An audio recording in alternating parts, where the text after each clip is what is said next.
Hi, all of you. Today I want to talk with you and share with you a story of the brain, and neuroplasticity. I am overwhelmed, overtaken, excited. I don't even know the words that I can use about neuroplasticity and the excitement that has caused in me the latest years. One thing that I want to share with you is this. No one knows the capacity that the brain has to change, to adapt, and to make up for the areas of deficiency. How the brain reroute, rewire, and create new paths, new ways. How neurons in the brain that are like little stars per se with a little tail and like roots, how these neurons, one that basically the root is or the tail is broken, how can grow another tail and attach to another neuron, or how that little star of neurons in each corner of the star can start creating another little bunches of little roots that can grow and attach to other neurons, and the way that they can not reproduce neurons, however, but they can create a new network of a net completely, and they can reroute themselves to different areas of the brain. That's why sometimes when you have had a stroke in one side of the brain, suddenly you were before right-handed, and then later on you are left-handed because the brain compensates. So I'm going to share with you what happened with Jeffrey at the beginning, because actually this portion was quite silly. I didn't know. We were at ICU. Jeffrey was basically he was awake already. He has woke up, but he was full of tubes everywhere. He was not moving his legs at all. His legs were solids, like made of concrete, and the doctors keep fighting and making the case of disconnection. One day, the doctors were doing a tour. Every morning, there were like 5 doctors that they were walking towards every room. There were glass doors, and they were standing outside the glass doors on the hall and talking about that patient. Is that right?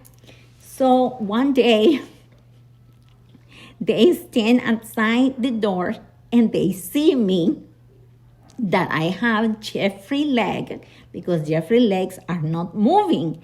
So I have Jeffrey leg, which actually was heavy, and I'm grabbing it from a little bit under the knee, and then almost by the heel, and I'm just lifting it up and pushing it back, down, up, and bending the knee up to almost bend the knee towards his chest, back, down, and over again. Well, I was at the side of the bed where the glass door was in front of me, so I had all of them in front of me. My husband, George, was sitting on the couch behind me, and he was suffering because he was thinking that these doctors were going to think that I was absolutely insane.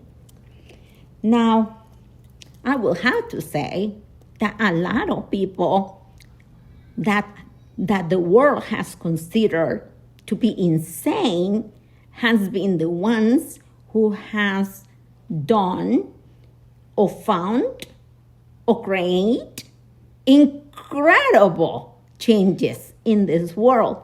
So we need to give credit to those ones that we consider to be absolutely crazy and insane and out of the box per se. And I can assure you this, that out of the box I am, and I have always been out of the box type of girl.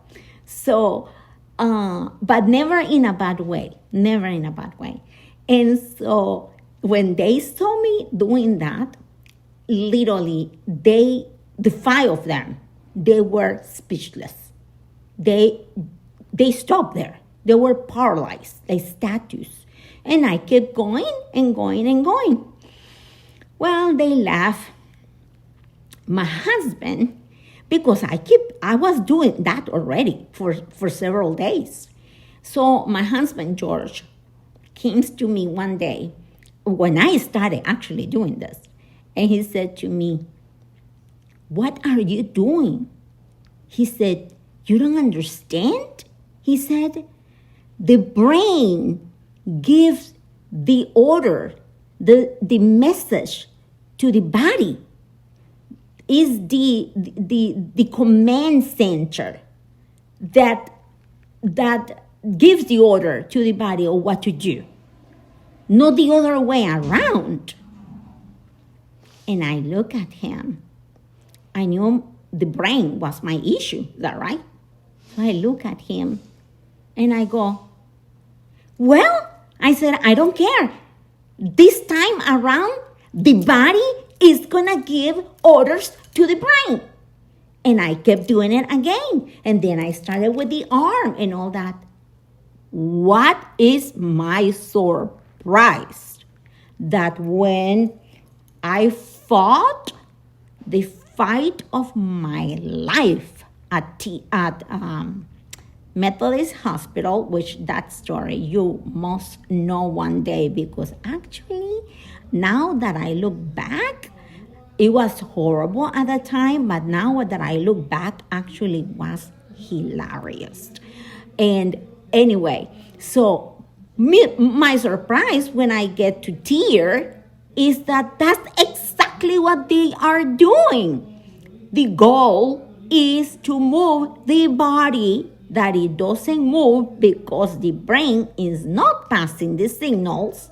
And what they are going to do, I think that they didn't even care for the MRIs of what the MRIs said, because they were a bunch of physiatrics, which I continue fighting for, PM&R physicians, because like Dr. DiTommaso, Greg DiTommaso, which was one of the last doctors that saw Jeffrey, and he's in the movie.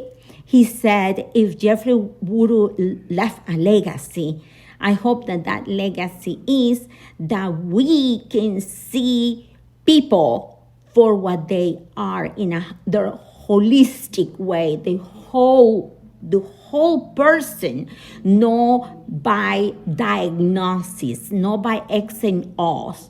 And that's what happened with neurologists. Neurologists come in, they see the scan of the brain, and they can give a diagnosis. The diagnosis is this area is dead, this one is dead, this one is damaged. Well, if this is dead, if this is damaged, well, it's not gonna move this part, it's not gonna be this body is going to be affected because that's the way it is. Physiatrics, PM&R physicians with a specialty in brain injuries, physiatrics alone, doctors, they in the body, therapists, doctors, they understand the holistic way, the entire body, the brain, the nerve system, the body, the organ, everything. And they come up with all types of ideas, and they utilize neuroplasticity. That is their ace under their sleeve. I hope that that's how you say it in English. And so, yes, so Jeffrey's legs did not move at all. They were like concretes. And the first thing they start doing, and they explained to George, my husband, that they were going to start moving Jeffrey's legs. And my husband was like, how? Those legs don't move. You can leave them there for 30 hours and they will not move at all. At the end of the first week, those legs were everywhere. And what they did, they start putting those electric little patches that pass electricity all over his legs, in all the muscles, which they have a lot volts that pass through to try to wake up the muscle of the body. Anyway, I can go here for eternity explaining how they did every single part of his body, and encouraging waking up with medication as well. There was a medication called amantadine, and amantadine was like the resurrection power of the brain. Doctors got a point that they did not believe me how everything that amantadine did in his body, not only in the capacity of consciousness and awareness, but in his body. But there's a doctor that is in TED. He tells a story that I have it on my playlist, on this playlist, about the brain damage and neuroplasticity, and it's worth it to listen to that story of that doctor because it's amazing. And so the point is this. The point is the brain is an amazing organ. The brain is still a mystery organ for physicians, for everybody. The organ has, we know now, the organ has an incredible capacity to restore itself if you give it the time. Now, it takes action, it takes practice, it takes an evaluation, it takes repetition. It takes a program that you have to set in place. And believe me, yes, it is very demanding in time, in energy, in patience.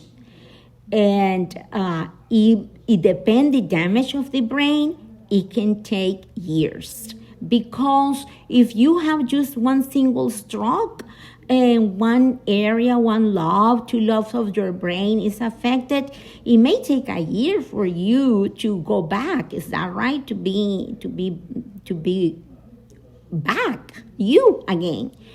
So if it's the more damage, the more time. There's some times that you're not going to be 100% you again, but believe me, that the changes that can, if Jeffrey, that had the worst, as they said, the most severe that they have seen, anoxic brain damage in all the lobes of his brain, and the brain stem, horrible, was able to do everything that he did, and that with like 5 months of his first year, or 5 months and a half of the first year, in pure sabotage by insurance companies, by malpractices and wrongdoing in hospitals and rehabilitation centers, and the little that he was gaining was of moments,